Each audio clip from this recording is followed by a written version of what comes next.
Good evening all of you, कैसे हैं सभी? Very good evening. सभी बच्चे आ गए हैं क्लास में। बहुत बढ़िया।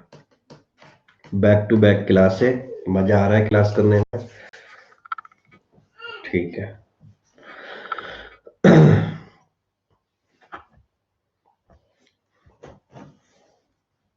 ठीक है।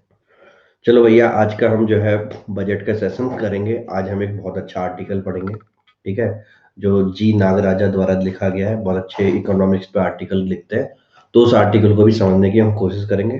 ठीक है। ज़्यादा लंबी क्लास नहीं, छोटी सी क्लास है, कंसंट्रेशन हाई रखिएगा। ठीक है। और जो है आप सभी को पता ही है, जितने भी नए बच्चे हैं, कि मेरा complete course on prelims start हो चुका है। Clear. Complete course on prelims का मतलब क्या है आपका, कि भैया प्रीलिम्स के सारे सब्जेक्ट मेरे द्वारा पढ़ाए जाएंगे आपको। इसमें इकोनॉमिक्स हमने स्टार्ट कर दिया है, 3 क्लासें हो चुकी हैं, 4 क्लासें हो चुकी हैं, सॉरी। इकोनॉमिक्स के बाद पॉलिटी, फिर साइंस एंड टेक, फिर करंट अफेयर, फिर हमारा जो है इन्वायरमेंट, फिर हमारा ज्योग्राफी, फिर हमारा हिस्ट्री। तो एक कंप्लीट जो है प्रिपरेशन आपको मिलेगी। आप मेरी प्रोफाइल में जाके देख सकते हो। कोर्स का नाम है कंप्लीट कोर्स ऑन प्रीलिम्स 2021। ठीक है ना?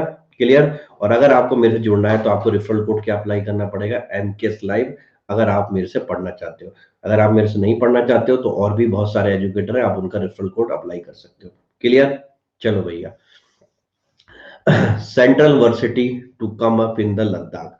लद्दाख में एक सेंट्रल यूनिवर्सिटी आ रही है, स्पेशली लेह में। तो आपको एक जो है बुलेट पॉइंट याद रखना है, क्योंकि क्या है, शिक्षा के क्षेत्र में क्या है आपका, क्या है, एजुकेशन आपका पेपर नंबर 2 में है। ठीक है। सर पेमेंट करते टाइम दो, टाइम कट हो गया बैलेंस। जो भी बैलेंस कट हुआ है ना, वो रिफंड हो जाता है 24 आवर में। क्लियर। विथ लद्दाख, जो भी आपका क्या कहते हैं, यूनियन टेरिटरी जो बनी थी, आपको पता है ना, जम्मू कश्मीर को अलग कर दिया और लद्दाख को अलग कर दिया था। क्लियर। जब धारा 370 हटाई थी, वो आपको बताइए। तो जो सेंट्रल यूनिवर्सिटी जो वहां पे एक नई जो है ओपन होगी, वो होगी लेह में। और ये आपका प्रीलिम्स की भी क्लास का पॉइंट है, और ये आपका मेंस की दोनों का पॉइंट है। तो प्रीलिम्स के लिए 5 स्टार लगा दो। सीधे क्वेश्चन आएगा, रिसेंटली एक नई सेंट्रल यूनिवर्सिटी कहाँ बनने का क्या कहते हैं, एक जो है प्लान तैयार किया गया, तो लेह पे टिक लगा देना। समझ में आ गया? आगे बढ़ते हैं। Portal to collect data on the gig workers. अभी गिग वर्कर्स क्या होते हैं? गिग वर्कर्स वो होते हैं जो आपके टेम्पररी पीरियड पे काम करते हैं। नहीं समझ में आया? जैसे कि आप में से काफी लोगों ने देखा होगा, कुछ लोग क्या है, 1 महीने दिल्ली में काम कर लिया, फिर 2 महीने गुड़गांव में काम कर लिया, फिर 3 महीने आपका फरीदाबाद में काम कर लिया। समझ में आया? यानी कि ये एकदम माइग्रेंट की तरह रहते हैं। क्लियर। और ये, इनको फ्रीलांसर भी बोल सकते हैं। ठीक है ना? कभी किसका काम किया, कभी किसका काम किया। गिग इकोनॉमी इसी से बना है क्या सर? बिल्कुल, गिग इकोनॉमी इसी से बना है, जो मैंने पिछली बार पढ़ाया था और इस बार भी आपको पढ़ाऊंगा गिग इकोनॉमी क्या होती है। तो सबसे पहले समझ लेते हैं गिग इकोनॉमी क्या होती है। A gig economy is a free market system in which the temporary position are common and the organization contract with independent work for short term engagement। Hindi माध्यम वालों के लिए गिग इकोनॉमी का संबंध उस व्यवस्था से है जिसमें कंपनियां किसी भी इंसान से शॉर्ट टर्म कॉन्ट्रैक्ट करती हैं, और वो उनका काम जब पूरा हो जाता है तो उसको हटा देती है। ठीक है। इसको क्या बोलते हैं हम? गिग इकोनॉमी बोलते हैं। भारत में गिग इकोनॉमी के द्वारा एम्प्लॉयमेंट बहुत ज्यादा बढ़ गया है। तो इस बार बजट में इस गिग इकोनॉमी को क्या किया, संबोधित किया गया। समझ में आया? अब आपके प्रीलिम्स में क्वेश्चन आ सकता है कि गिग इकोनॉमी क्या होती है। तो बहुत सारे बच्चों को पता ही नहीं चलेगा गिग क्या है। आधे तो गीगाबाइट लगा देंगे, लेकिन हमारी क्लास में क्या लगाएंगे, ऐसी इकोनॉमिक सिस्टम जिसमें क्या होगा, कॉन्ट्रैक्ट बेस पे काम किया जाता है, शॉर्ट टर्म पीरियड के लिए किया जाता है काम। ठीक है। जैसे आपके स्विगी हो गए, जोमेटो वर्कर हो गए, ठीक है, ये सब क्या है, गिग इकोनॉमी के। ओला हो गए, उबेर हो गए, टैक्सी वाले, ये भी क्या है, सब गिग इकोनॉमी के। ठीक है। और बहुत अच्छा इकोनॉमी में इसका क्या है, जो है क्या कहते हैं, प्रोपोर्शनल परसेंटेज बढ़ती जा रही है। एक एस्टिमेशन है जिसमें 56% new employment in India is being generated by the gig economy company across the both blue collar and white collar. Blue collar and white collar मतलब जो है आपके मैनेजमेंट तक में। ठीक है।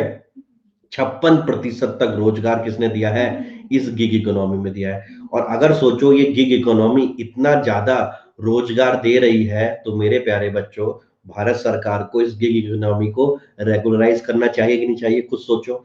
इतने सारे जोमेटो वाले, इतने ज्यादा आपके ओला वाले हैं, तो इनके लिए सरकार को स्कीम लानी चाहिए नहीं लानी चाहिए? इनके कार को और ज्यादा क्या कहते हैं, फॉर्मल बनाना चाहिए, चाहिए नहीं चाहिए? तो सरकार ने क्या करा, एक पोर्टल की घोषणा करी है कि हम एक ऐसा पोर्टल बताएंगे जिसमें क्या होगा, जितने भी गिग वर्कर हैं उनका डेटा आएगा। दूसरा सबसे बड़ा कारण क्या है गिग वर्कर पे हम ध्यान दे रहे हैं? क्यों? क्योंकि आपको पता है कोविड के दौरान बहुत सारे लोग क्या हुए, माइग्रेट हुए, और माइग्रेट के कारण क्या हुआ, अपने अपने होम टाउन में पहुंचे। से यस और नो? क्लियर? अब ये दोबारा दिल्ली जाएंगे, गुड़गांव जाएंगे, बॉम्बे जाएंगे, अपना अपना काम करेंगे। तो भैया इनका हमें सुरक्षा और इनकी सोशल सिक्योरिटी के बारे में सोचना पड़ेगा नहीं पड़ेगा? सोचो, खुद सोचो, पड़ेगा नहीं पड़ेगा? तो this is a right time to think about the gig economy. There is a two reason. One reason is that 56% of employment has been provided by the gig economy, and second is that more than 50% migrant worker need employment through gig economy. समझ में आ गया? Clear? This will help to formulate health, housing, skill, insurance, credit and food scheme of the migrant worker. जैसे कि ये recent example, one nation one card, इसमें क्या है बच्चों, यानी कि अब आपको राशन कार्ड जो है, जैसे हमारा प्रदेश में चलता था, ऐसा नहीं है। सरकार कोशिश करे कि आपका राशन कार्ड ऑल इंडिया में चले। ठीक है? मान लो आप जो है अपना गांव छोड़ के दिल्ली आ गए, तो दिल्ली के आप जो है जो गल्ले की दुकान होती है, जिसको राशन की शॉप बोलते हैं, वहां से आप अनाज ले सको। सब ऑनलाइन है, ऑनलाइन क्रेडिट हो जाएगा आपके अकाउंट में कि भैया इसने इस महीने का अनाज ले लिया है, खत्म कहानी। अगर आप कहीं और से भी लेना चाहोगे तो कंप्यूटर में वो डालेगा, तो वहां आएगा किसने तो दिल्ली से ले लिया है, तो आपको मिलेगा नहीं। समझ में आया? और गिग वर्कर में सबसे ज्यादा लोग कौन है? यही तो लोग है माइग्रेंट वाले, जिनको क्या चाहिए, वन नेशन वन कार्ड चाहिए। तो हमारे फाइनेंस मिनिस्टर ने गिग इकोनॉमी के साथ साथ वन नेशन वन कार्ड की भी घोषणा करी। देखो मेरे प्यारे बच्चों, मैं आपको डेटा नहीं रटवा रहा हूं, मैं आपको क्या बना रहा हूं, आपकी पर्सनालिटी को ऐसा बना रहा हूं कि आप बजट को भी एनालिसिस कर सको, आपके अंदर शब्द भरे और आपके पेन क्या करे, खटाखट चले। क्योंकि केवल प्रीलिम्स निकालना हमारा लक्ष्य नहीं है, हमारा लक्ष्य क्या है, रैंक निकालना, फाइनल पीडीएफ में नाम लगाना। ठीक है ना? क्लियर? हमारा कोई छोटा लक्ष्य नहीं है। समझ में आया? क्लियर? आगे देख लेते हैं। Allocation to the MNREGA guarantee scheme stood at 73,000 crore. 73,000 crore जो है मनरेगा स्कीम में दिया है। ये वही मनरेगा स्कीम है जिसकी शुरुआत में जो है हमारे प्रधानमंत्री ने बुराई भी की थी, कही थी नहीं की थी, कि डंके से गाजे बाजे के साथ में बोलूंगा कि ये सबसे बड़ा आपका क्या था, वो था। आज उसी स्कीम के पीछे क्यों पड़ रही है? क्यों? क्योंकि भैया कोविड में अगर किसी ने सहारा दिया है तो that was the MNREGA scheme. और उत्तर प्रदेश ने भी मनरेगा स्कीम के थ्रू क्या करा, लोगों के पास पैसा पहुंचाया। पहुंचा नहीं पहुंचाया? तो भैया इतनी शानदार स्कीम को हम कैसे भूल सकते हैं? इसीलिए भारत सरकार ने इस बार के बजट में 73,000 करोड़ किसके लिए रखे हैं? मनरेगा के लिए रखे हैं। तो ये प्रीलिम्स का भी पॉइंट है, और जब मेंस में जब आप लिखोगे तो भी मुझे ये पॉइंट चाहिए होगा मनरेगा का, कहीं ना कहीं कंक्लूजन में याद कर लोगे इसको, किसी को कोई परेशानी तो नहीं होगी? अब इसमें क्या हिंदी माध्यम, क्या इंग्लिश माध्यम, माध्यम तो एक ही है कि हमारा नाम पीडीएफ में आना चाहिए। और जो होशियार बच्चा होता है वो क्या करता है, अपने आप को चेंज करने की कोशिश करता है। ठीक है ना? ठीक है, कोई दिक्कत तो नहीं यहां तक? चलो आगे। Spending increase on the scheme for SC. ठीक है, जो शेड्यूल्ड कास्ट पर्सन है उनकी जो हमारी स्कीम है उसमें 50% ज्यादा इस बार सरकार खर्चा करे। क्यों? क्योंकि सरकार क्या देना चाहती है, सोशल जस्टिस देना चाहती है। क्या देना चाहती है? सोशल जस्टिस देना चाहती है। हालांकि यहाँ पे कोई स्कीम की घोषणा नहीं करी है। क्यों? क्योंकि स्कीम तो आपको पता है, मैंने आपको बता रखी है। मैंने आपको कौन कौन सी स्कीम बताई है एससी के लिए। हमने देखा था एससी के लिए आपका कौन सी स्कीम, जल्दी बताओ। जगजीवन बाबू छात्रावास योजना याद आ रही है किसी को? कस्तूरबा गांधी छात्रावास योजना याद आ रही है आपको? Pre and post matric scholarship याद आ रही है आपको? हायर एजुकेशन स्कॉलरशिप याद आ रही है कि नहीं आ रही है आपको? से यस और नो? तो ये सारी स्कीम किसके लिए है? एससी पर्सन के लिए है कि नहीं है? और आपके इस बार के मेंस में तो क्वेश्चन भी आया था कि उत्तर प्रदेश सरकार ने एससी के लिए कौन कौन सी स्कीम निकाली है। से यस और नो? क्लियर? तो ये छोटे छोटे पॉइंट हमें कभी भी हमें एक साथ नहीं मिलेंगे। अगर आप सोच रहे हो कि सर ये तो आधा है, बिल्कुल आधा अधूरा मिलेगा, आपको कलेक्शन करना पड़ेगा 6-7 महीने में, तब जाके आपका मसाला बनेगा। ठीक है ना। इसलिए क्या है, शुरू से एक अच्छे लेवल पढ़ाई की क्या है बहुत ज्यादा जरूरत है। तो मेरे प्यारे बच्चों, ये डेटा अपने दिमाग में डाल लो, अपनी कॉपी में लिख लो कि क्या कि 50% एलोकेशन बजट में ज्यादा किया गया है एससी के लिए। सबको समझ में आ गया? क्लियर? कोई परेशानी? ठीक है, आगे बढ़ते हैं। अब ये वो आर्टिकल है जिसमें मैं चाहता हूं कि कम से कम आधे घंटे की चर्चा हो। ठीक है, और ये जो है आर्टिकल बहुत अच्छे इंसान ने लिखा है। इनका आर्टिकल का जो हेडिंग था वही हेडिंग मैंने यहाँ पे भी रखा है द हिंदू में। सोर्स पूरा द हिंदू है, तो भैया यहाँ पे पहले लिख देते हैं सोर्स द हिंदू। ठीक है, इन्होंने बोला है कि बजट में कुछ अच्छी भी चीजें हैं, लेकिन बजट में कुछ चीजें क्या है छूट गई हैं जिन पे ये प्रकाश डाल रहे हैं। और इस चीज से हमें दो चीजें पता चलनी है बच्चों। ऐसे आर्टिकल पढ़ने से हमें क्या पता चलता है? पहला हमें पता चलता है कि हमारी इकोनॉमी में अभी भी क्या कमियां रहेंगी, समझ में आया। और दूसरा हमें पता चलता है कि हम अगर आगे बढ़ रहे हैं तो कौन कौन से बैरियर जो है जिस पे अभी तक हमने नहीं सोचा है उनको सोचने की जरूरत है। यानी कि उनके लिए स्ट्रक्चरल रिफॉर्म की जरूरत है जो इस बजट में भी नहीं कर पाए। क्या मेरी बात समझ में आई? तो इनकी लैंग्वेज से हमें दो तरह की चीजें मिलेंगी, समझते हैं इस चीज को। There is no targeted employment program to alleviate the immediate crisis is a matter of concern। ये कह रहे हैं कि सरकार ने के बजट ने कोई भी ऐसी बात नहीं करी कि जिससे कि ये लगे कि भैया रोजगार बढ़ रहा है। रोजगार बढ़ रहा है इमीडिएट इफेक्ट में। समझते हैं कैसे? देखो, अब आप सोचोगे कि सर ये ऐसी कैसे बात कर सकते हैं, हम जो है एसेट डिमोनेटाइजेशन करेंगे। हमने आपको पढ़ा दिया एसेट डिमोनेटाइजेशन, ठीक है, तो उससे इतने सारे रोजगार आएंगे। हम नेशनल इंफ्रास्ट्रक्चर पाइपलाइन प्रोजेक्ट में क्या कर रहे हैं, और ज्यादा पैसा डाल रहे हैं तो उससे रोजगार आएंगे। ठीक है, तो ये कह रहे हैं कि ये कोई बात नहीं है। अगर ऐसे रोजगार आने होते तो 2000, इन्होंने एग्जांपल दिया 11 का, कि 2011 में भारत ने ठीक ठाक इन्वेस्टमेंट करा, लेकिन उसके बाद भी क्या हुआ, जॉब लेस ग्रोथ हुई। यानी कि इकोनॉमी में कुछ और है जो हमें समझना है। यानी कि डायरेक्ट ये बड़े बड़े जो आप जो है एसेट डिमोनेटाइजेशन कर रहे हो या बड़ा बड़ा कोई इन्वेस्टमेंट कर रहे हो तो इसका मतलब नहीं कि रोजगार पैदा हो जाएगा। रोजगार के लिए रोजगार से रिलेटेड एक स्पेशल स्कीम आपको लानी चाहिए थी। क्या ये मेरी बात समझ पाए? और एक काउंटर कैसे कर रहे हैं, ये काउंटर ऐसे कर रहे हैं कि जो लोग ये कहते हैं कि इन्वेस्टमेंट से रोजगार आएगा, तो वो कह रहे हैं कि 2011 में सबसे ज्यादा इन्वेस्टमेंट आया था तब भी जॉबलेस ग्रोथ क्यों थी। यानी कि ग्रोथ बिना नई जॉब किए भी हो सकती है। तो पहली टर्म आपको पता चली जॉबलेस ग्रोथ। कोई दिक्कत किसी को, कोई परेशानी? ठीक है, आगे देखते हैं। The novel corona pandemic and resulted lockdown led to massive job and livelihood losses. बहुत सारे लोगों की कोरोना काल में क्या हुआ, नौकरी चली गई।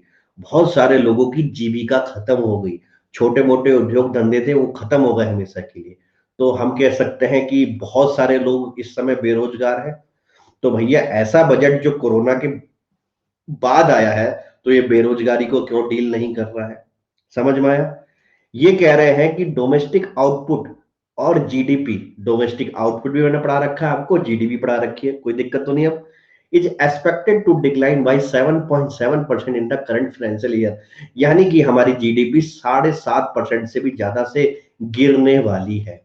और अगर हमारी जीडीपी गिरने वाली है तो मैं ये मान के चलूंगा कि कोरोना ने तो कमर तोड़ ही दी थी, और जब जीडीपी इतनी गिरेगी तो और कमर टूटेगी, तो और बेरोजगारी आएगी। सही है सर? नो? क्या आप इसका इफेक्ट समझ रहे हो? ठीक है ना, आगे देखते हैं। The decline in per capita income by 8.7%। Per capita income आपको निकालना सिखाया था मैंने, क्या होती है बच्चों पर कैपिटा इनकम? सबसे पहले इसके लिए हमें नेशनल इनकम की जरूरत पड़ती है। नेशनल इनकम क्या होती है? NNP eight factor of cost होती है। इसी एनएनपी फैक्टर कॉस्ट को डिवाइड कर दो हमारी पॉपुलेशन से, तो पर कैपिटा इनकम आ जाएगी। सबको पता है मजा आ रहा नहीं? तो ये कह रहे हैं कि पर कैपिटा इनकम भी गिरने वाली 8.7 से। यानी कि जो रोज जिनके पास पैसा है उसका भी पैसा गिर जाएगा। तो भैया वो कम चीज खरीदेंगे, तो यानी डिमांड गिरेगी, तो और रोजगार और खत्म हो जाएगा। ये बिल्कुल सही कह रहे हैं अपने आप पे, नहीं समझे? मान लेते हैं पर कैपिटल लोगों की गिर गई, तो लोग क्या करेंगे, कम खर्चा करेंगे ना, स्पेंडिंग कम करेंगे। लोग तेल साबुन कपड़े नए नए गाड़ी वाड़ी कम खरीदेंगे। जब कम खरीदेंगे तो जो बड़ी बड़ी कंपनी उनका जब प्रोडक्ट बिकेगा ही नहीं, तो भैया वो प्रॉफिट में कैसे आएंगी? जब प्रॉफिट में नहीं आएंगी तो वो अपना प्लांट को एक्सपेंड कैसे करेंगी, और जब एक्सपेंड नहीं कर पाएंगी तो नए नए रोजगार कहाँ से आएंगे। तो घुमा फिरा के बोलो तो क्या, रोजगार पे आपको बोलना चाहिए। तो नागराजा अपने कहने पे एकदम सही कह रहे हैं। फिर उन्होंने एक और एग्जांपल दिया, the output GDP contraction in 2021 has come on the top of a slowdown in GDP growth over much of the previous decade. 2010 fall in the employment, the decline in the real wages, rising in the number of poverty, and hence expected rise in the proportion of the undernourished children। समझते हैं, छोटे सा sentence है लेकिन बहुत बड़ी बात कह दी। कुल मिला के इन्होंने विशियस साइकिल ऑफ पॉवर्टी बना दी है, जो आपको पढ़ाऊंगा मीन्स में। समझ में आया। तो भैया सब कुछ प्री विरी सब कुछ अगर आप ढंग से पढ़ो ना, तो आपको ज्यादा एफर्ट मारना नहीं पड़ेगा इस एग्जाम के लिए। लेकिन हम क्या करते हैं, अपने दिमाग में ताला मार के पढ़ते हैं, समझते हैं। विशेष साइकिल ऑफ पॉवर्टी ये कह रहे हैं कि हमारी जीडीपी में क्या है, डिक्लाइन हो गई। ठीक है ना। तो मैं कह सकता हूं जब जीडीपी डिक्लाइन जाएगी तो नए रोजगार पैदा नहीं होंगे, तो इम्प्लॉयमेंट कम हो जाएगा। से यस और नो। इम्प्लॉयमेंट कम हुआ तो इसका इफेक्ट क्या पड़ेगा कि नया रोजगार आया नहीं है, पुराना ही रोजगार है, लेकिन काम करने वाले लोग ज्यादा हैं। नहीं समझे। पहले आपके इलाके में 2 फैक्ट्री थी, ठीक है ना। अब 2 फैक्ट्री के लिए 10,000 वर्कर थी आपके सामने। समय बढ़ा, वर्कर हो गए, आबादी बढ़ के 15,000, लेकिन फैक्ट्री रही 2। तो अब ये बताओ, ये 15,000 इस फैक्ट्री के सामने काम करना चाहते हैं, तो फैक्ट्री वाले को फायदा मिलेगा नहीं मिलेगा। वो वेजेस कम कर देगा। क्यों? क्योंकि कम करने वाले पे उसको मिल जाएंगे। से यस और नो। तो अगर एम्प्लॉयमेंट कम होगा तो मैं ये कह सकता हूं कि रियल वेजेस भी कम हो जाएंगे। अब समझ में आया क्यों। वेजेस मतलब उनके दैनिक वेतन। अगर दैनिक वेतन कम हो जाएंगे तो फिर भैया गरीबी बढ़ेगी उनकी, पॉवर्टी। से यस और नो। पॉवर्टी बढ़ेगी तो ऊपर की तरफ चिन्ह लगाया। और जब पॉवर्टी बढ़ेगी तो भैया उनका खाना पीने का स्तर गिरेगा, प्रोटीन नहीं लेंगे, दूध नहीं पियेंगे, अंडे नहीं पियेंगे। तो भैया मैं कह सकता हूं उनके बच्चे क्या होंगे, माल नरिष्ट होंगे। से यस और नो। क्लियर। और माल नरिष्ट अगर कोई बच्चा है या लड़की है जो भी, तो उनके बच्चे भी क्या होंगे, माल नरिष्ट होंगे, साइकिल में पड़ जाएंगे। यानी कि this is the perfect example of the vicious cycle of poverty. इसको हिंदी में कुछ कहते हैं, किसी को पता है क्या बोलते हैं इसको। तो ये कह रहे हैं कि ये विशियस साइकिल ऑफ पॉवर्टी है जिसपे सरकार कोई काम नहीं कर रही है, गरीबी का दुष्चक्र। समझ में आ गया। कोई ऐसा इंसान जिसको ये समझ में ना आया हो। Sir even now we are working on 50% salary from the last 6 month. बिल्कुल सही है। इवन जो वर्क फ्रॉम होम कर रहे हैं तो उनको 30% रिड्यूस करके सैलरी दी जा रही है। नहीं तो आप आओ, कोरोना में कौन जाएगा, वो कहते हैं चलो ठीक ठीक 30% कम ही दे दो। ठीक है ना। तो ये सारी चीजें समझना पड़ेगा आपको। अब इसके लिए क्या हिंदी माध्यम, क्या इंग्लिश माध्यम, मुझे समझ में नहीं आता है माध्यम माध्यम क्या होता है। Vaccination done sir. अच्छा आपको वैक्सीन लग गई, बहुत बढ़िया। तो वो क्या कहते हैं, माई सीटीसी आंसर इज। अच्छा। तो कुछ दो बढ़िया रह रहा है, कुछ खुजली उजली तो नहीं लग रही। आज मैंने अखबार में देखा था कि क्या कहते हैं, कुछ फंगस वंगस जैसा कुछ था। सब सही चल रहा है ना, बढ़िया। गौरव भाई तो खुद कोरोना के शिकार हो गए थे। हाँ। तो जो है इसको और लोगों को फैलाओ अवेयरनेस कि क्या है, कोई साइड इफेक्ट नहीं है, आप भी लगाओ हम भी लगाए। ठीक है। चलो भैया, नो साइड इफेक्ट। अरुण को कैसे लग गई अरे अभी आप जो है पढ़ो ना, किन किन को लग रही है। ये सब फ्रंट कोरोना वॉरियर हैं हमारी क्लास के, तो इनको लग गई। ठीक है। चलो। The airport operation manager, the proposed development finance institution is also welcome। ठीक है। फ्रंट लाइन वर्कर समझ में नहीं आता। अरे जो कोरोना के जो लोग थे उनके डायरेक्ट कांटेक्ट में आए, पुलिस वाले, डॉक्टर। समझ में आया। ये जो है जितने भी हमारे सिक्योरिटी फोर्स के लोग हैं, जितने भी हमारे एयरपोर्ट के लोग हैं, ठीक है, ये सब लोग आए थे। ठीक है। Hmm. The propose FDI is also a welcome. ठीक है। एफडीआई नहीं, डेवलपमेंट फाइनेंस इंस्टीट्यूशन। अब ये क्या बवाल है, समझते हैं। मैंने आपको बताया था कि सरकार national pipeline infrastructure pipeline project थे, से यस और नो। इस पे सरकार पैसा डालना चाहती है, और सरकार ने बजट में अनाउंस किया था, पहली क्लास में बताया था कि इसके लिए एक इंस्टीट्यूशन बना रही है। बताया था नहीं बताया था मैंने? एक संस्था बना रही है जिसका नाम क्या होगा? डेवलपमेंट फाइनेंशियल इंस्टीट्यूशन होगा। क्लियर? अब ये कह रहे हैं कि ठीक है, सरकार ने ताली तो बटोर ली कि हम इस नेशनल इंफ्रास्ट्रक्चर प्रोजेक्ट में पैसे की कोई कमी ना आए, तो इसको फाइनेंस करने के लिए स्पेशली डीएफआई बनाएंगे, जिसे डेवलपमेंट फाइनेंस इंस्टीट्यूशन करेंगे, जो निश्चित करेगा कि हमारा कोई भी टारगेट में पैसा कम ना हो। ये वाली बात आपको समझ में आई? ठीक है, तो ये तो अच्छी बात है, लेकिन इसको पैसा कहां से आएगा ये किसी ने सोचा? तो उन्होंने एक बहुत अच्छा पॉइंट पकड़ा है, जिसको हम अगली स्लाइड में पढ़ेंगे। One of the region of the poor industrial and infrastructure investment during the last decade was the lack of long term credit for infrastructure। ये कह रहे हैं कि जो हमारा इंफ्रास्ट्रक्चर है उसमें ना हमें लॉन्ग टर्म का मतलब होता है कम से कम 20 साल, 25 साल, 30 साल, इतने लंबे टाइम पीरियड तक लोन जो मिलता है, ठीक है, उसकी हमें कमी मिली मतलब हमें शॉर्ट टर्म लोन मिले 5 साल के, 3 साल के, 10 साल के, लेकिन लॉन्ग टर्म लोन नहीं मिले। और ये इंफ्रास्ट्रक्चर बनने में क्या लगता है? टाइम लगता है। आपको पता है एक बर्थ बनने में कम से कम 25 साल लग जाते हैं, एक एयरपोर्ट बनने में कम से कम 20 साल लग सकते हैं। तो 20 साल तक फाइनेंस करना है, ये तो बैंक भी नहीं कर सकती। बैंक मिलके करती हैं, 3-4 बैंक, आपको पता है ना, इतना बड़े के लिए। और उसमें भी 5/20 नॉर्म्स है, जो मैंने आपको प्रीलिम्स में पढ़ाना बाकी है, कि 5-5 किस्त देती रहेंगी ऐसे कर करके, कि इतना पूरा हो गया, इतना पूरा हो गया। बैंकों की बस की बात भी नहीं है कि इतने बड़े प्रोजेक्ट को एक साथ लोन दे दें।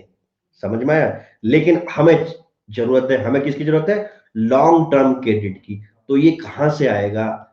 अगर ये नहीं आ पाया और अपने ये इंस्टीट्यूशन बना दिया है, और ये इंस्टीट्यूशन भी शॉर्ट टर्म लोन दे रहा है, तो इसका बनाने का कोई महत्व नहीं होता है। क्या ये पॉइंट समझ पाए हर बच्चे? नहीं समझ पाए? बहुत प्यारी क्रिटिकल एनालिसिस है, अगर आप थोड़ा सा कोरिलेशन कर पा रहे हो। नहीं तो क्या करो, जब आपका इकोनॉमिक्स का कोर्स पूरा हो जाएगा फिर ये दोबारा आर्टिकल को पढ़ना, तब आपको इस आर्टिकल की वैल्यू पता चलेगी। ठीक है ना? ठीक है, आगे देखो।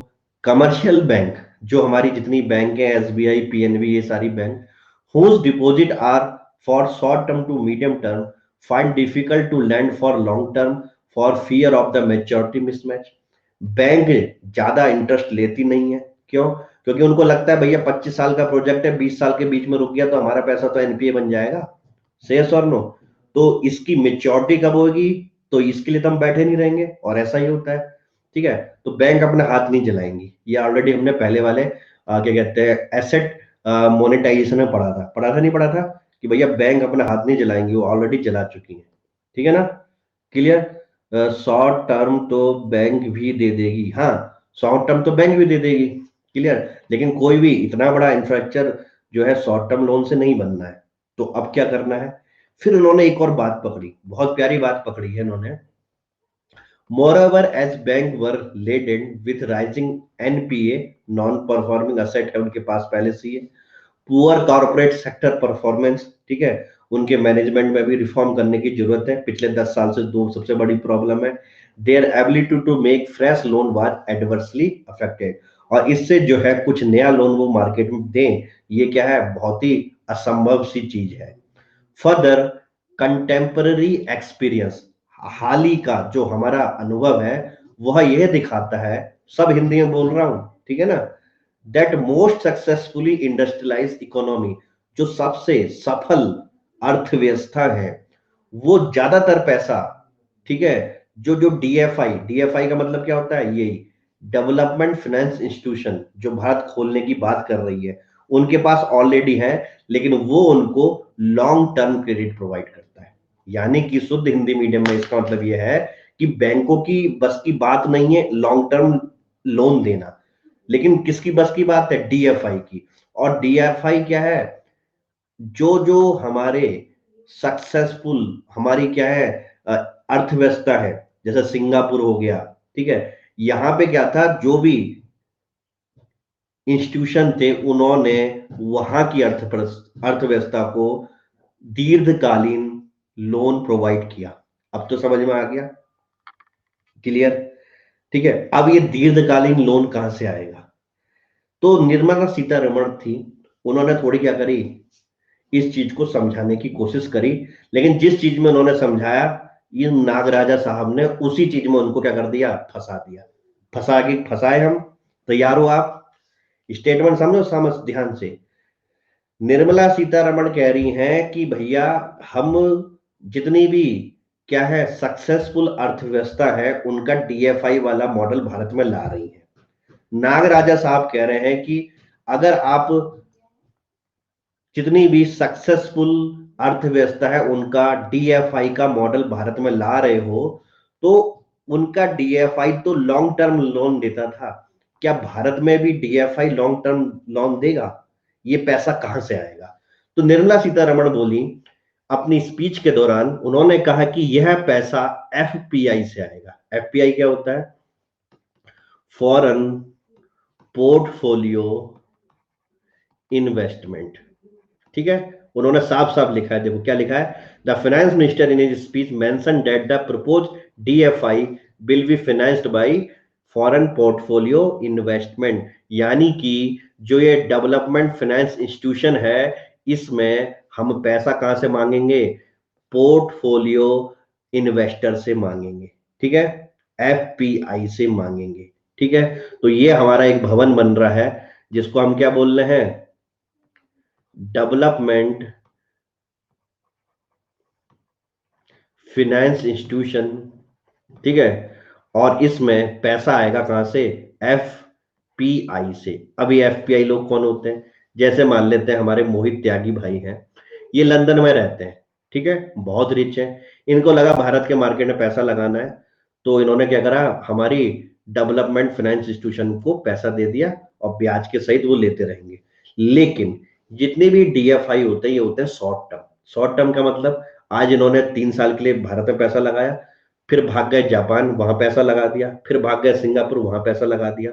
तो मेरे प्यारे भाइयों बहनों, जिस पैसे का स्वरूप खुद शॉर्ट टर्म है, तो वो कैसे सुनिश्चित कर सकता है लॉन्ग टर्म सप्लाई? क्या नागराजन की बात सही नहीं है? जल्दी बताओ। वो खुद लिख रहे हैं, देखो नीचे, कि अगर हम डेफिनेशन को देखें तो foreign portfolio represent short term inflow, और जब वो खुद शॉर्ट टर्म इनफ्लो है तो वो कैसे लॉन्ग टर्म करवा देगा? तो एक तालियां तो नागराजन साहब के लिए बजा दो, जिसको समझ में आ रहा है। मैं भाई ने सही बात नहीं पकड़ी है। या तो तुम बजट में बोलते कि the finance will be done from the international institute, तब तो हो जाता। इंटरनेशनल इंस्टीट्यूट का मतलब क्या? वर्ल्ड बैंक से पैसा लो। ठीक है, आप जापान की जो है संस्था है, उसका नाम मुझे याद नहीं आ रहा, अब उससे पैसा लो। ये देती है 25-25 साल के लोन, यहां से लो ना पैसा। ठीक है, sovereign gold bond, sorry sovereign fund से लो। जैसे सोवरेन फंड, ये दुबई वही के पास बहुत है, गल्फ कंट्री, ये 20-20 25-25 साल के लिए पैसा लेती है, आईएमएफ से नहीं लेंगे। ठीक है ना, तो यहां से लो पैसा। ठीक है, तो यहां से पैसा लेने में क्या है, आपको ज्यादा फायदा होता। अब जो खुद ही शॉर्ट टर्म के लिए आए हैं, ठीक है, वहां से तुम पैसा ले रहे हो, ठीक है, तो वहां से कोई फायदा नहीं है। अब इन्होंने दूसरा बोला क्या? मेरे प्यारे भाइयों बहनों, आज डॉलर की कितनी कीमत चल रही है? गूगल में कोई सर्च करके बताओ, 1 डॉलर में कितने रुपए है? फटाफट सर्च कर दो यार कोई। 74 आ रही है पक्का? मान लेते हैं चलो, अब 75 आ रही, देखा? अरे गूगल सर्च करने में कितनी आफत आ रही है आप लोगों को। 72 पॉइंट, अरे जितनी भी है, मान लें फॉर एग्जाम्पल 73 रुपए आ रही है। ठीक है ना मेरे प्यारे भाइयों ना, 73 आ रही है मान लेते हैं। 6 महीने कोरोना के टाइम से भी पहले, 6 महीने से भी पीछे जाओ, तो उस समय हमारा एक्सपोर्ट बढ़ रहा था, ये 79 तक चले गया था। समझ में आया?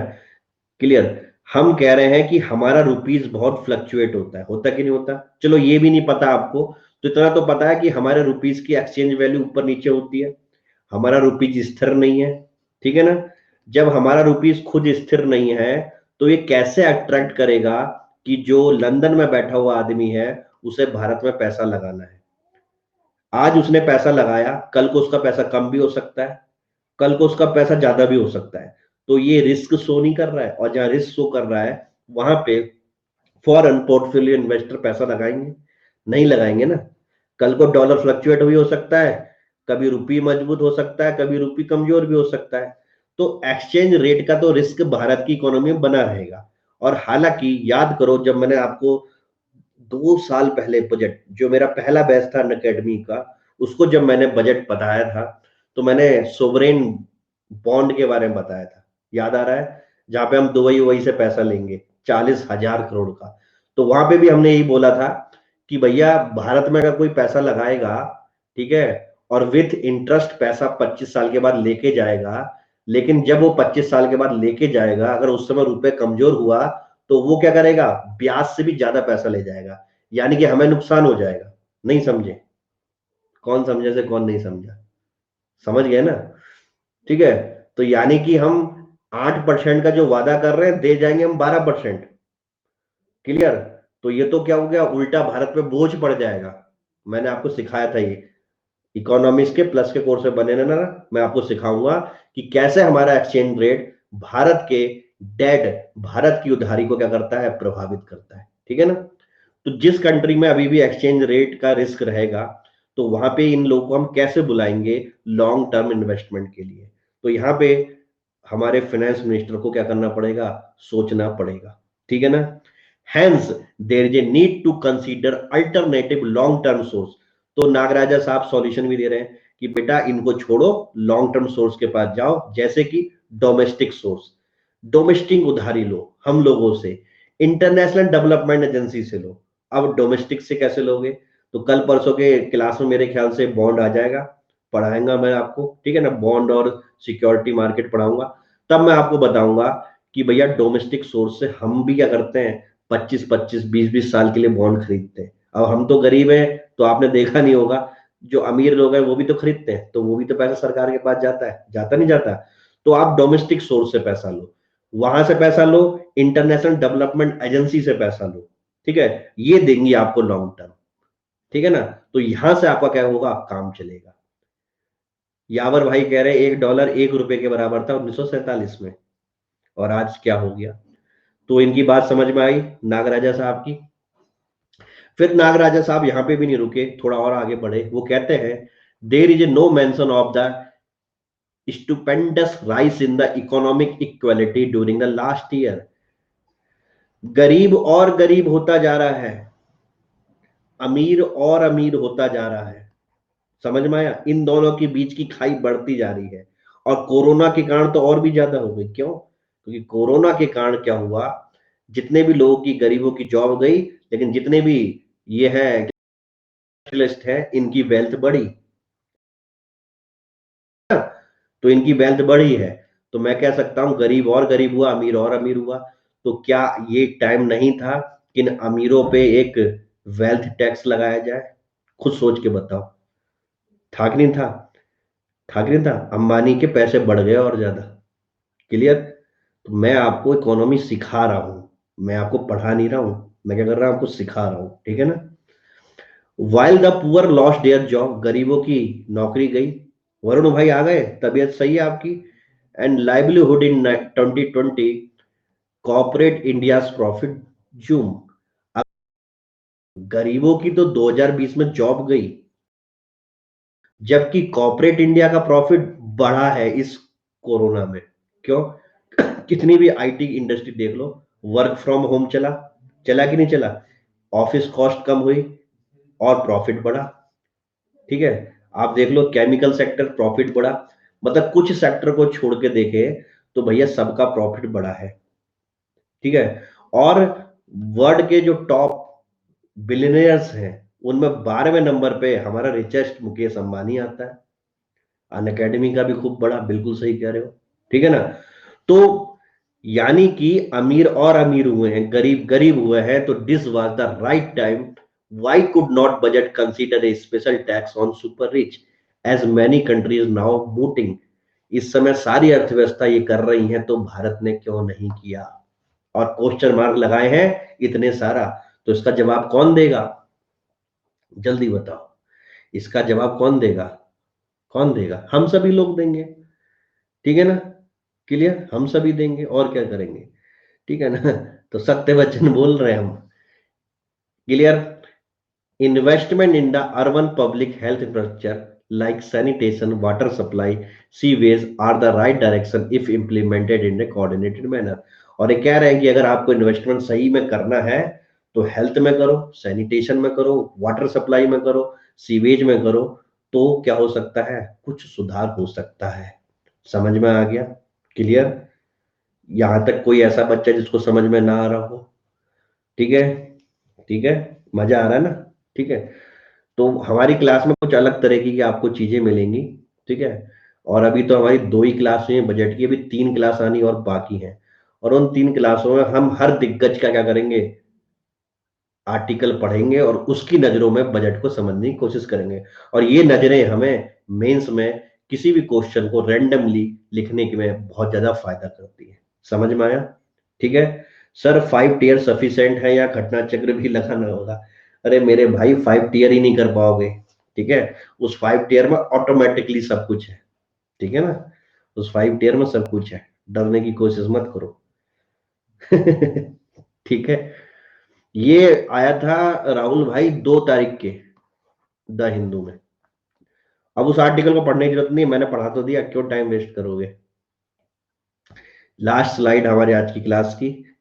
Nirmala Sitharaman presented first ever paperless budget. तालियों से गड़गड़ाहट कर दो।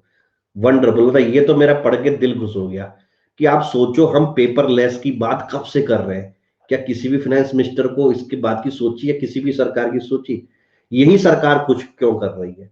तो भले ही आप लोग खुश नहीं होंगे, हम लोग खुश नहीं होंगे, लेकिन कहीं ना कहीं हमें तो मानना पड़ेगा कि इनोवेशन इनका चरम स्थिति पे रहता है। इस बार उन्होंने बजट किससे कराया? टैबलेट, टैबलेट समझते हो ना, उस टैबलेट से पढ़कर सुनाया है। ठीक है, तो यही यही आप लोग वो भी करना है अपनी तैयारी में, कि पहली बार में पहले अटेम्प्ट में पीडीएफ में नाम। समझ में आया? दूसरे साल में ही पीडीएफ में नाम। हमें ज्यादा वो नहीं करनी है, हमें इस ट्रेंड को चेंज करना है जो यूपीएससी कहते हैं ना, उत्तर प्रदेश पीसीएस, कि अच्छे अच्छे यहाँ पे धराशायी हो जाते हैं, उसी चीज को हमें तोड़ना है। ठीक है ना? तो इसके लिए ताली बजाई जाए निर्मला सीतारमण के लिए। और ये प्रीलिम्स में भी क्वेश्चन आ सकता है कि पहला एवर पेपरलेस बजट कब पेश किया गया। तो ये कौन से सन के लिए है? 2021-22 के लिए है। किसके द्वारा किया गया पूरे भारत के इतिहास में? इनका नाम याद रहेंगे। ठीक है, और कल को क्वेश्चन ऐसे भी आ सकते हैं, मल्टीपल चॉइस। 2021 बजट, 21-22 बजट के बारे में क्या है? ठीक है, क्या सत्य है? पहला, इसमें कोविड के लिए 35,000 करोड़ की वैक्सीन पैसे का प्रावधान किया गया है। अच्छा आप बताना, मैं क्वेश्चन बनाता हूं, आप बताना ट्रू एंड फॉल्स। ठीक है, कौन सा सही है। इसको मैं मिटा देता हूं। चलो, आपको बताना है 2021-22 के बजट के सापेक्ष में कौन कौन सा स्टेटमेंट सही है। पहला स्टेटमेंट, कोविड वैक्सीन के लिए 35,000 करोड़ का प्रावधान किया गया। अभी मैं कूट भी बनाऊंगा एबीसीडी करके, डरो मत। अभी अपने हाथों को रोको। ठीक है ना? क्लियर? दूसरा, asset monetisation will be done. Asset monetisation भी किया जाएगा। ठीक है, तीसरा ऑप्शन दे रखा है, MNREGA expenses has decreases. MNREGA के एक्सपेंसेस घटाए गए हैं। चौथा ऑप्शन दे रखा है, this was paperless budget. Paperless budget. ठीक है, 4 ऑप्शंस हो गए। अब आपको पहला कूट दे रखा है इसमें से ए 1, 2 एंड 3, बी बी दे रखा है ऑल, सी 1, 2, 4 एंड डी आपका दे रखा है 1, 4।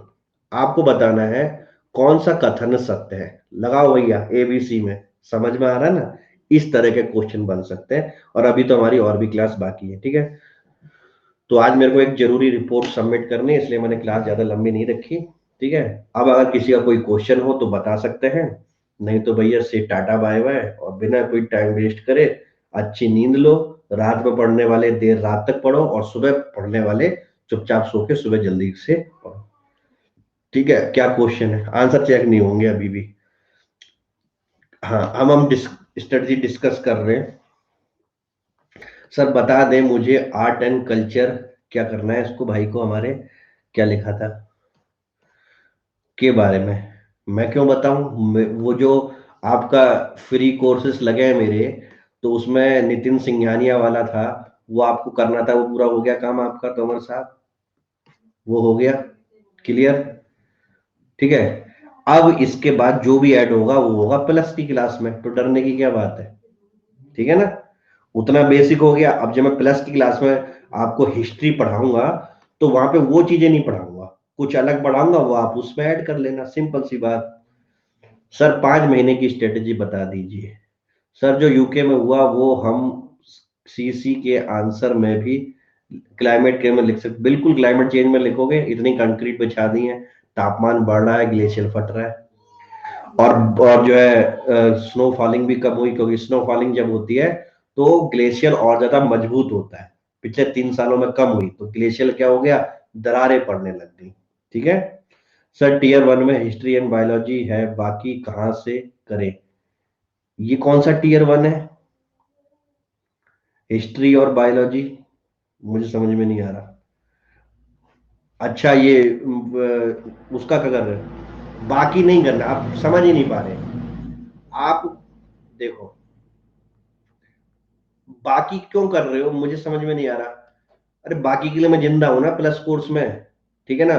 तो फ्री कोर्स में जो मिनिमम रिक्वायरमेंट होनी चाहिए वो दे रखी है आपको, ठीक है। आप उसको वहीं पे कर दो, एक आपकी जो फ्री कोर्स की कॉपी है, तो उसमें अगर नितिन सिंघानिया के 14 है वीडियो, 14 रहने दो, बायोलॉजी के एनसीईआरटी के 6 घंटे के, तो 6 घंटे के रहने दो, फिर उसके बाद प्लस में कहीं ना कहीं मिलेगा। अब ये थोड़ी कि सब पूरी बायोलॉजी बाकी कहाँ से करेंगे, ये कौन सा क्वेश्चन हुआ भैया।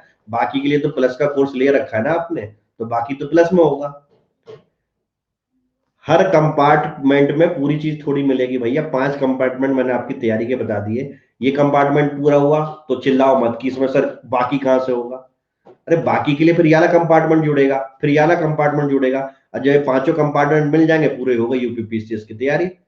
समझ में आया, क्लियर। ठीक है ना। हाँ, तो जिसको जहां मिल रहा है, कोई भी अपने आप में अधूरा नहीं है। अगर आपको लग रहा है वो अधूरा है तो यानी क्या है, आप गलत सोच के शिकार हो। ठीक है ना, जितना मिल रहा है उतना करो। ठीक है, फिर दूसरे टीयर, तीसरे टीयर, और जब सबको मिलाओगे तब होगा। ठीक है, तो ये बेवकूफी वाली बात मत करो। तो ऐसे तो बोलोगे इंडिया बुक की में कि सर आपने 3-4 लेक्चर पढ़ाए बाकी को नहीं पढ़ाए, तो बाकी के लिए अपना इकोनॉमिक्स का कोर्स चल तो रहा है, जीडीपी बढ़ी कि नहीं बढ़ी हमने। समझ में आया, clear. NCERT free lecture sufficient है ना, फिर वही क्वेश्चन। अब मैं ऐसे क्वेश्चन का क्या जवाब दूं, मेरे को आकाश भाई क्या चाहते हो मेरे मुंह से, कि मैं बोल दूं हाँ, मैं बोल दूं ना, जल्दी बताओ। अरे मेरे भाई, फ्री कोर्स जितने भी हैं, दीज आर द एग्जाम्पल्स कि मेरा पढ़ाने का तरीका कैसा है। समझ में आया, क्लियर। तो वो क्या है, डेमो है, रियल पिक्चर क्या है, प्लस है।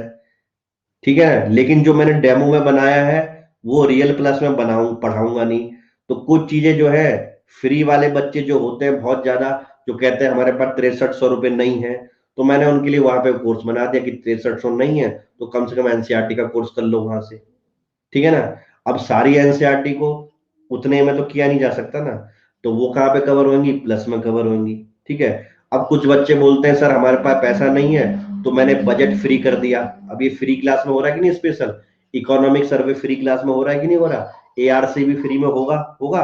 तो ये क्या है, अब लेकिन इनको मैं प्लस में नहीं करूंगा। अब इससे मेरे दो फायदे हो रहे हैं, एक तो जो फाइनेंशियल वीक बच्चे हैं उनका फायदा हो रहा है, ठीक है, और दूसरा मेरा प्लस का कोर्स जो है क्या है, इन चीजों को दोबारा नहीं पढ़ाएगा, तो मेरा भी क्या हुआ, हेडेक कम हो गया। क्या मेरी बात समझ में आया। तो मेरे जो है टारगेट वो 5 में बढ़ गए, उनका काम भी हो गया, मेरा काम भी हो गया। अब उन पांचों को आपको चुपचाप से जोड़ देना है। अब उन 5 टारगेटों में कुछ टारगेट क्या है, जैसे फ्री वाला बाहर वाले बच्चे भी देख सकते हैं, आप भी देख सकते हो, स्पेशल वाला बाहर वाले भी देख सकते हैं, आप भी देख सकते हो, यूट्यूब द हिंदू वाला बाहर वाले देख सकते हो, आप भी देख सकते हो। लेकिन वो ज्यादा ज्यादा 3 टीयर ही कर पाएंगे, ठीक है। लेकिन आपको क्या मिलेंगे, 2 टीयर और फालतू मिलेंगे, क्लियर। तो 5 टीयर हो जाएंगे, आपका काम पूरा हो जाएगा। क्लियर? कोई परेशानी? अब मैं केवल स्ट्रेटजी की बात कर रहा हूं, अब मुझसे ये क्वेश्चन मत पूछना कि ये, ठीक है, एआरसी फिर से नहीं होगा, एआरसी होगा। अच्छा, वो 5 टीयर बताए थे मैंने, कोई अभी कमेंट बॉक्स में लिखा था उसे दोबारा लिख दो। ये तो टीयर भी आगे पीछे हो जाते हैं तो बच्चे चलना जाता, सर आपका टीयर 1 से 2 कैसे हो गया? तो मैं 5 चीजें बता रहा हूं आपको कि क्या 5 चीजें आपके लिए जरूरी हैं ये एग्जाम निकालने के लिए। ठीक है ना? क्लियर? ठीक है। क्या ध्यान रखना है? देखो, चलो मैं रिपीट कर रहा हूं, कोई टीयर 1 2 3 हो सकता है, लेकिन आपको क्या करना है क्या नहीं करना है वो बेसिक इंग्रेडिएंट बता रहा हूं, ठीक है? हाँ, देखो, उत्तर प्रदेश पीसीएस के लिए सबसे पहले हमारा जो प्लस का कोर्स चल रहा है, ठीक है ना, प्लस का कोर्स जो चल रहा है हमारा कंप्लीट कोर्स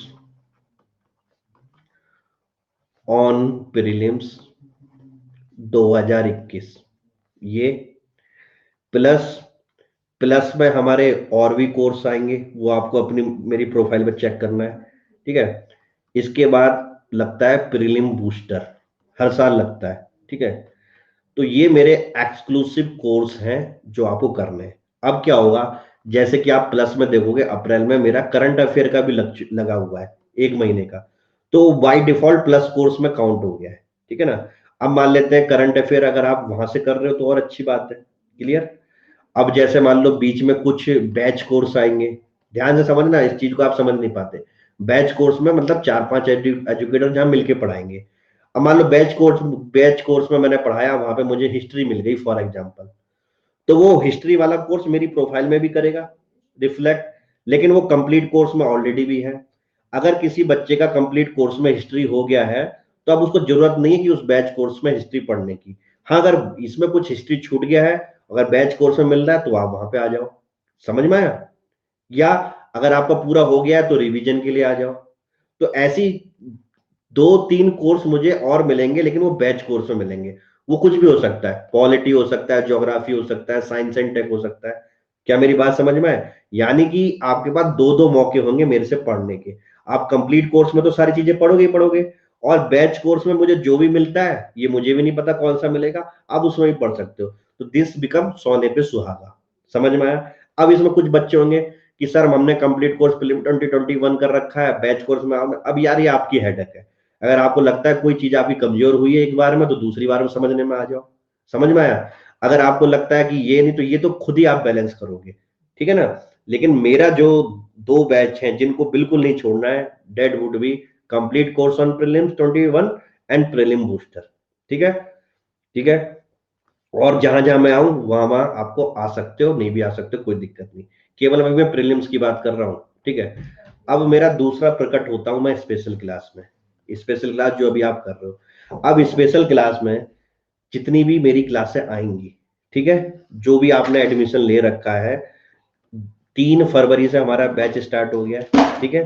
तो 3 फरवरी के बाद से जितनी भी स्पेशल क्लास आएंगी, जब तक ये यूपी पीसीएस की साइकिल 2021 की खत्म ना हो, चाहे किसी भी विषय पे आए, आपको ऑटोमेटिकली देखनी है।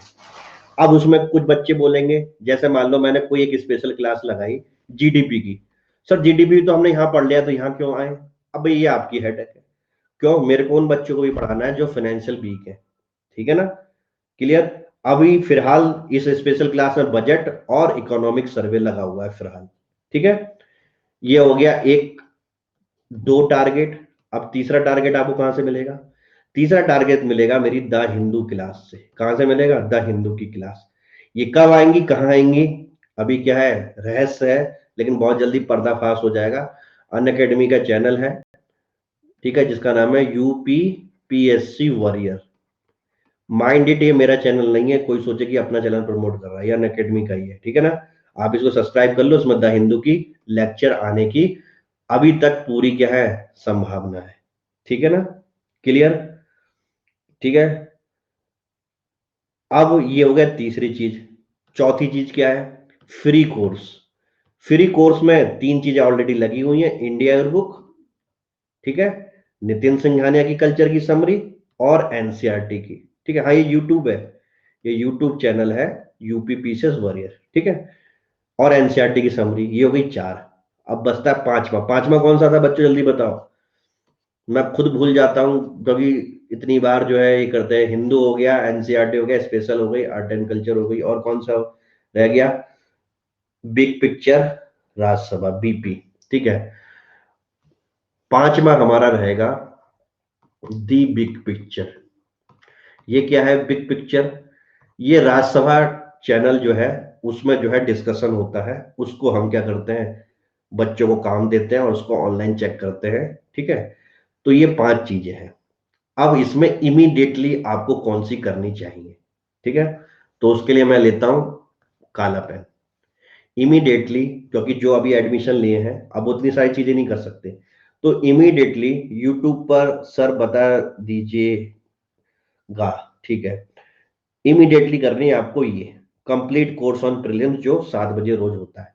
क्या आपको क्रिस्टल क्लियर है ये? ठीक है ना, इमीडिएट। और दूसरा इमीडिएट क्या चल रहा है, स्पेशल क्लास। तो मेरा कहने का मतलब है कि मेरे साथ ही चलो, तो ये वाला क्या हो जाएगा आपका पूरा, ये वाला पूरा हो जाएगा। अब जब हिंदू क्लास आई नहीं है तो अब इसके बारे में क्या सोचना, फ्री कोर्स लगा हुआ है, ये वो बच्चे कर लो कि जिनके पास टाइम है। ये करना तो ही आपको प्रीलिम से पहले, अभी टाइम है तो अभी कर लो, बीच में आए तो, क्योंकि ये तो ऑलरेडी क्या है वहां पे असाइन हो रखे हैं, बस आपको जाके देखना है। क्लियर? सर इतनी मेहनत से हो जाएगा, यकीन ही नहीं हो रहा है, बट पॉजिटिव फील हो रहा है। अब यकीन उनसे पूछो जो ट्रेनिंग कर रहे हैं, ठीक है ना। अभी इनकी ट्रेनिंग की फाइनल परेड हो गई है डीवाईएसपी लोगों की, तो इन लोगों को पूछो, ठीक है। तो भगवान की दुआ से मेरा नाम मार्केट में है जितना, उससे ज्यादा एकेडमी में है, ठीक है ना। एकेडमी में जो ट्रेनिंग करते हैं, लखनऊ में जो डिप्टी कलेक्टर की ट्रेनिंग करते हैं, मुरादाबाद में जो डीवाईएसपी की ट्रेनिंग करते हैं, ठीक है ना। कोई सा ही बैच हो, उनको सबको पता है वो बंदा वहां बैठा है, उसके अंदर इतना कैलिबर है। क्लियर? तो मुझे नहीं पता कि क्या कहते हैं कि ये कितना सक्सेसफुल है, लेकिन वो बच्चे कहते हैं कि ये सक्सेसफुल है, तो मैं भी मान के चलता हूँ, ठीक है ना। चलो, तो कुल मिला के अब ये बताओ, ये 5 के अलावा आपको क्या करना है, फिर मेंस में करेंगे, करेंगे नहीं करेंगे, ठीक है ना। तो भैया आपको ये चीजें समझनी पड़ेंगी। अब इसमें देखो, अगर आपने जल्दी एडमिशन ले लिया तो आप सही चलोगे।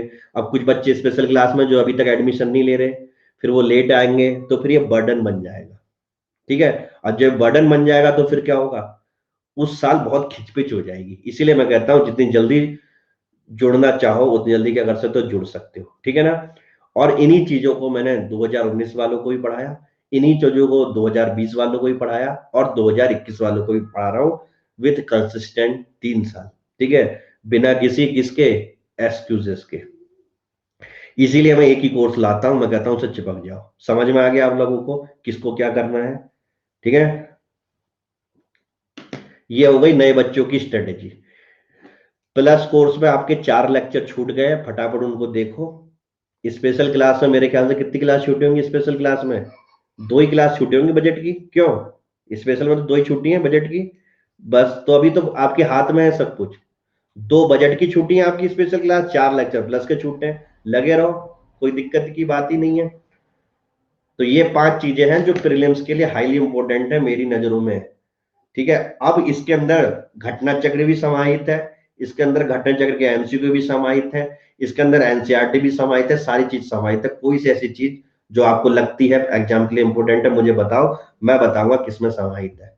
5 मिनट दे रहा हूं आप लोगों को। आप लोग मार्केट में घाट घाट का पानी पिए हो, आपको कौन सी ऐसी चीज लगती है कि जो उत्तर प्रदेश पीसीएस के लिए हाईली इंपॉर्टेंट है? कमेंट बॉक्स में लिखो, मैं बताता हूँ कौन से क्या कहते हैं टारगेट में वो पूरी हो रही है, ठीक है। जल्दी बताओ। सर मेंस मेंस के लिए अभी नहीं, आप लोगों को मेंस के लिए बिल्कुल नहीं सोचना है, ठीक है, क्योंकि आप इस समय आए हो जहां पे प्रीलिम्स ज्यादा आपके लिए इंपॉर्टेंट है, ठीक है। क्लियर?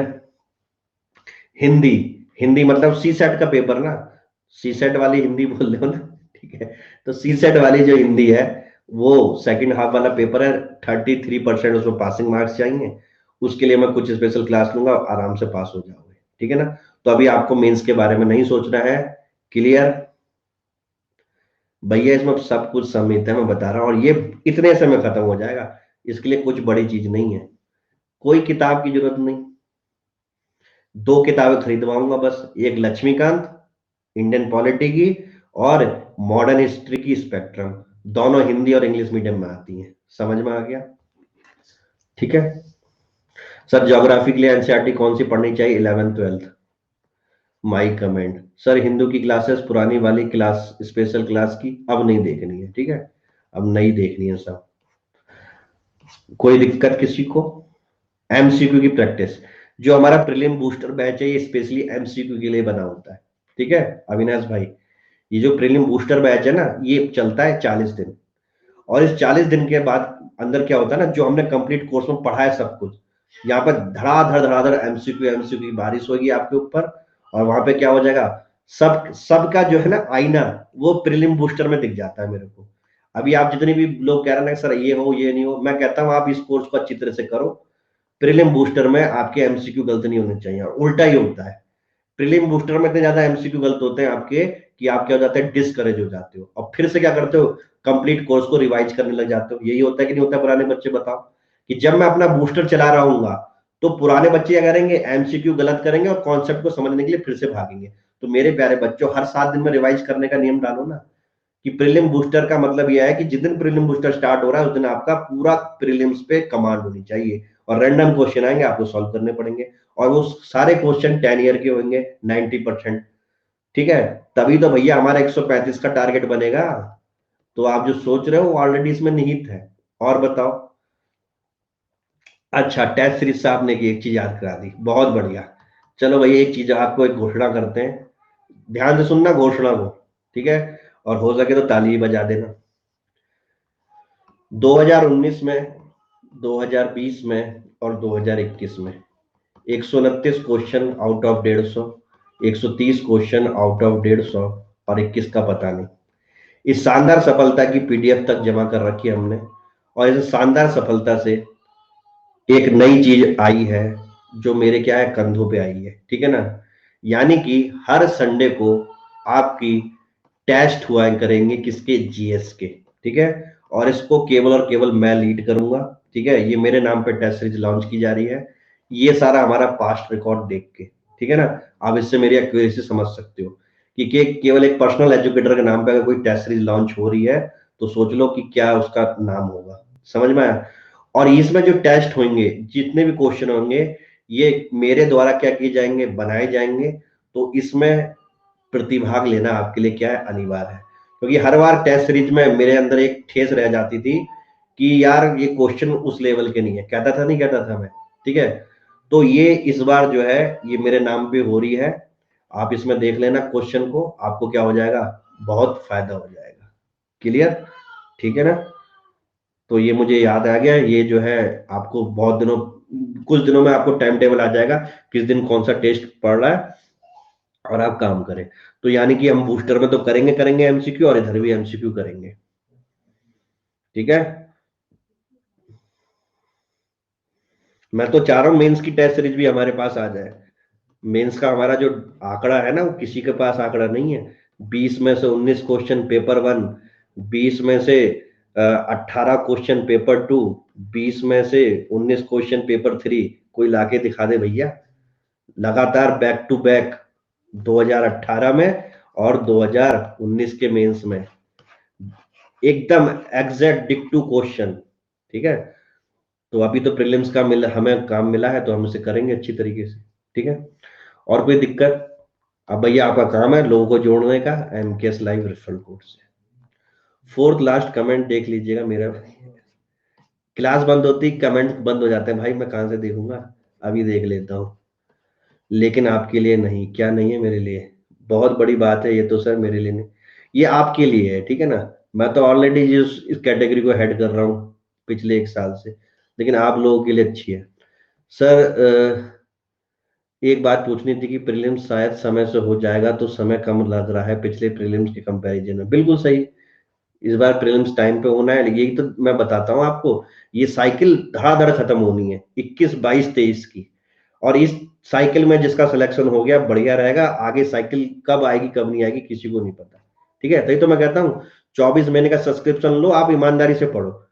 ये बिल्कुल देखो सही बात है कि क्लास में पढ़ना और एग्जाम का प्रेशर मैं बिल्कुल मानता हूँ, ठीक है। लेकिन ये प्रेशर इतना बुरा नहीं है कि आपको 2 साल 3 साल लग जाए, पहले में नहीं तो दूसरे अटेम्प्ट में कहानी क्लियर हो सकती है अगर आप ईमानदार हो तो, ठीक है ना। सर हिंदी में लेटर राइटिंग के लिए आता बता दीजिए। हिंदी की जो लेटर राइटिंग होती है वो मेंस में होती है, ठीक है। तो वो मेंस की क्लास में पढ़ाया जाएगा। प्रीलिम्स अभी 90% आपको प्रीलिम्स का ही क्या है, ध्यान देना है, ठीक है। अब बीच में एक क्वेश्चन आया था 2021 वालों के लिए, 22 वालों के लिए स्ट्रेटेजी, ठीक है। चलो भैया, कोई बात नहीं, एक्सटेंड करा लेना आकाश भाई, कोई दिक्कत नहीं है। अब देखो 22 वालों के लिए क्या स्ट्रेटेजी है, ध्यान से समझना। 22 वालों के लिए सेम स्ट्रेटेजी है। अब आप बोलोगे ये कौन सी बेवकूफी है, ये बेवकूफी नहीं है, अच्छी बात है। क्योंकि 22 में भी मेरा कंप्लीट कोर्स ऑन प्रीलिम्स 2022 हो जाएगा, ठीक है। अभी कॉन्सेप्ट सीखो, 22 में सीखो, और 22 में क्या कर दो, गोली मार दो। समझ में आया, क्लियर। केवल आपको कहाँ पे ध्यान देना पड़ेगा, करंट अफेयर पे, और करंट अफेयर 5-5 साल की आती है पुरानी।